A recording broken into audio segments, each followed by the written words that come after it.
There are moments in life that split your story into two parts: the life you lived before that moment, and the life you were forced to live after it. For me, that moment happened at my own sister's wedding. In front of nearly 200 guests, my mother looked directly at me and said one word that echoed louder than the wedding music ever could: defect. She said it with the same calm expression she used when discussing the weather, as if she was simply stating a fact instead of destroying what little remained of our relationship. My sister stood beside her in a white wedding gown, looked me up and down, and quietly whispered that I was not invited.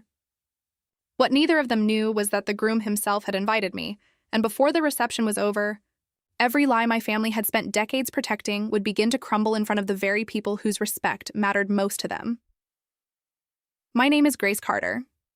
I am 28 years old, and for almost a decade my family acted as if I had never existed. They erased me from conversations, photographs, celebrations, and even the story they told the world about themselves. If someone asked how many children my parents had, the answer was always one: my older sister Madison. My name disappeared as if it had never belonged to that family at all.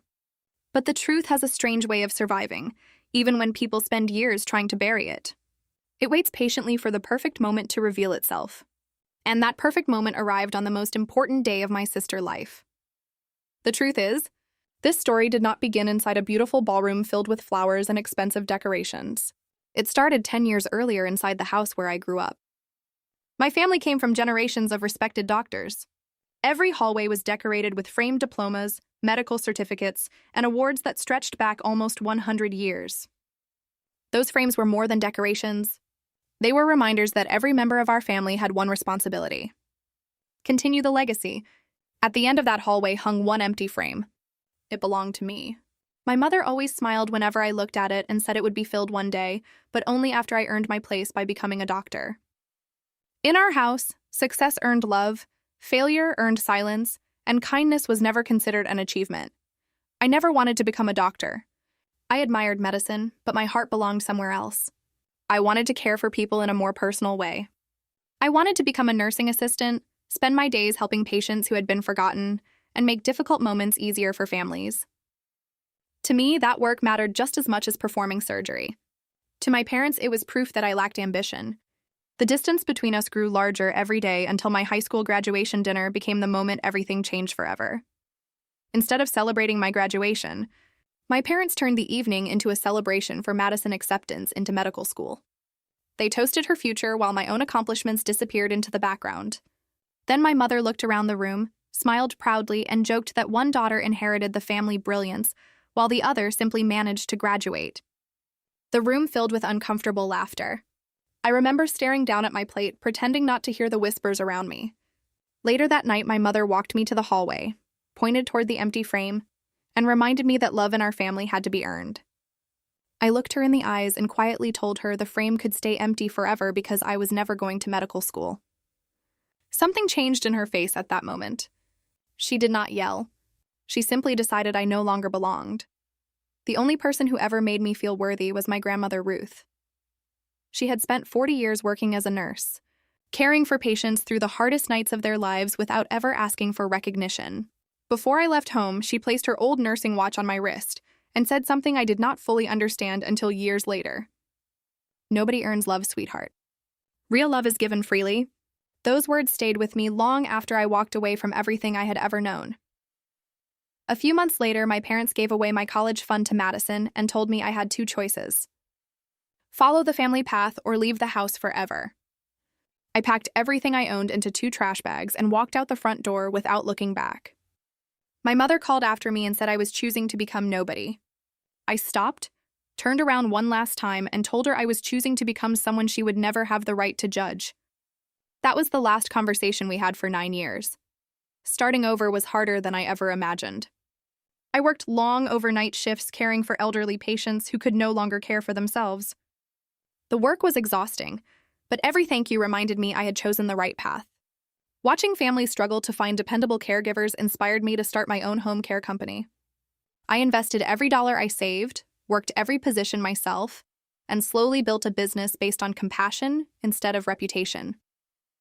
Within a few years, my company employed hundreds of caregivers across several states, helping thousands of families during the most difficult seasons of their lives.